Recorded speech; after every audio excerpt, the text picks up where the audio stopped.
بسم اللہ الرحمن الرحیم۔ السلام علیکم ورحمۃ اللہ وبرکاتہ۔ ایک دفعہ کا ذکر ہے کہ ایک بزرگ اپنے مدرسے میں اپنے مریدوں اور شاگردوں کو دین کی تعلیم دیا کرتے تھے۔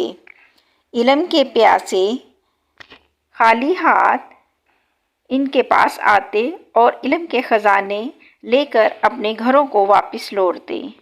ان بزرگ کا ایک ہونہار شاگرد کافی عرصے سے ان سے تعلیم حاصل کرتا رہا۔ بزرگ بھی اپنے اس شاگرد کا بہت خیال رکھتے تھے اور بڑے شوق سے پڑھاتے تھے۔ شاگرد تو یہ چاہتا تھا کہ ساری زندگی استاد محترم کی خدمت میں ہی حاضر رہے اور علم حاصل کرنے کا یہ سلسلہ جاری رہے، لیکن وہ وقت بھی آ گیا جب بزرگ نے اس سے کہا کہ تم نے اب تک جتنی تعلیم حاصل کر چکے ہو وہ کافی ہے، اور اپنے اس علم اور اچھے کاموں سے مخلوق خدا کا فائدہ پہنچاؤ۔ شاگرد کو اپنے مرشد اور استاد کا حکم ماننا پڑا تو اس نے گھر جانے کی تیاری شروع کر دی، اور جب مدرسے سے رخصت ہونے کا وقت ہوا تو بزرگ نے پوچھا، بیٹا تم کافی عرصہ ہمارے پاس رہے ہو، تو تم یہ بتاؤ کہ یہاں رہ کے تم نے کیا کچھ حاصل کیا؟ بزرگ نے یہ سوال اپنے شاگرد کا علمی مرتبہ معلوم کرنے کے لیے کیا تھا۔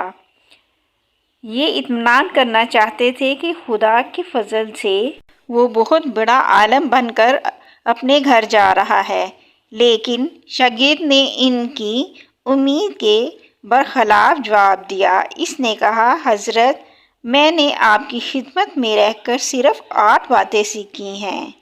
صرف 8 باتیں؟ بزرگ نے حیران ہو کر پوچھا شاگرد سے۔ جی ہاں، صرف 8 باتیں۔ پہلی بات یہ ہے کہ انسان کو نہ دولت سے محبت کرنی چاہیے اور نہ اونچے عہدے اور شان و شوکت سے۔ اسے نیکی کرنے کو اپنا مقصد بنانا چاہیے۔ شاگرد کی بات سن کر استاد محترم بہت خوش ہوئے اور فرمایا، بے شک تم نے یہ بہت اچھی بات سیکھی۔ اچھا بتاؤ تم نے دوسری بات کیا سیکھی؟ شاگرد بولا، جناب دوسری بات یہ ہے کہ انسان کو ہر وقت اور ہر حال میں اللہ پاک سے ڈرنا چاہیے۔ ایسا کرنے سے وہ ہر قسم کی برائیوں سے بچا رہے گا۔ دراصل انسان گناہ اسی وقت کرتا ہے جب وہ اپنے رب کو بھول جاتا ہے۔ شاباش، تم نے یہ بات بھی بہت کام کی سیکھی ہے، بزرگ نے خوش ہو کر کہا۔ شاگرد نے کہا، جناب والا میں نے تیسری بات یہ سیکھی ہے کہ آدمی کو لالچ اور کنجوسی سے بچنا چاہیے۔ عام آدمیوں کا حال یہ ہے کہ وہ اچھی چیزیں اکٹھی کرنے میں لگے رہتے ہیں، خزانے جمع کر لیتے ہیں، لیکن یہ خزانے ان کے کسی کام نہیں آتے جب موت آتی ہے۔ ان پر دوسروں کا قبضہ ہو جاتا ہے، اور میری سمجھ میں یہ بات نہیں آتی کہ اللہ کریم انسان کو اچھی چیز دے اور اسے اس کے راستے میں خرچ کر دینا چاہیے۔ ایسا کرنے سے ثواب حاصل ہوگا اور مرنے کے بعد انسان کے کام آئے گا۔ بزرگ نے اس بات کو بھی اچھا سمجھا۔ شاگرد بولا، جناب میں نے چوتھی بات یہ سیکھی ہے کہ سچی عزت اور اونچا رتبہ صرف اچھا کام کرنے کی وجہ سے حاصل ہوتا ہے۔ خدا کے نزدیک بڑا وہی ہے جو اچھا راستہ اختیار کر کے بھلائی کے کام کرتا ہے۔ بالکل ٹھیک، بزرگ نے خوش ہو کر بولے۔ اب بتاؤ 5ویں بات کون سی ہے؟ شاگرد بولا، جناب دوسروں کو اچھی حالت میں دیکھ کر جلنا اور حسد کرنا بہت بری بات ہے۔ انسان کو اللہ پر ایمان رکھنا چاہیے کہ سب نعمتوں اور خزانوں کا مالک اللہ تعالیٰ ہے۔ اسی کے آگے دامن کو پھیلانا چاہیے۔ کسی کی کوئی چیز چھین لینے کا خیال بھی دل میں نہیں ڈالنا چاہیے۔ بے شک تمہاری یہ بات بھی بہت اچھی ہے۔ بزرگ نے اس کی تعریف کی اور پھر سوال کیا، 6ٹھی بات کون سی ہے جو تم نے سیکھی ہے؟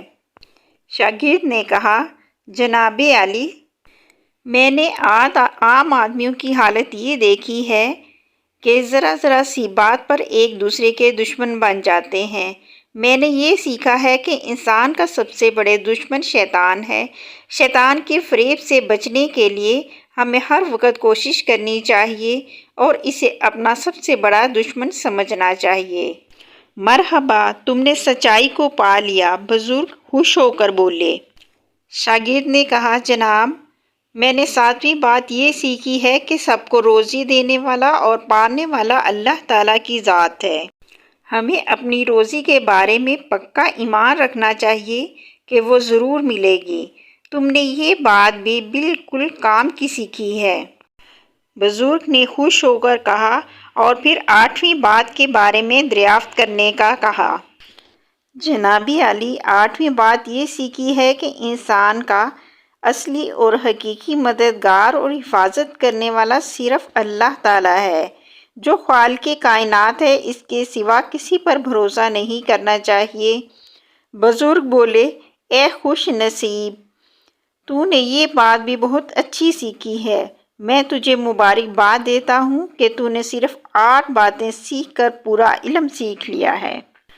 اس کے ساتھ ہی ویڈیو کا اختتام کرتے ہیں۔ اللہ تعالیٰ سے دعا ہے کہ اللہ تعالیٰ ہمیں علم سیکھنے، اس پہ عمل کرنے اور اسے سمجھنے کی توفیق عطا فرمائے۔ آمین ثم آمین۔ پھر ملتے ہیں نیکسٹ ویڈیو میں، جب تک کے لیے اللہ حافظ۔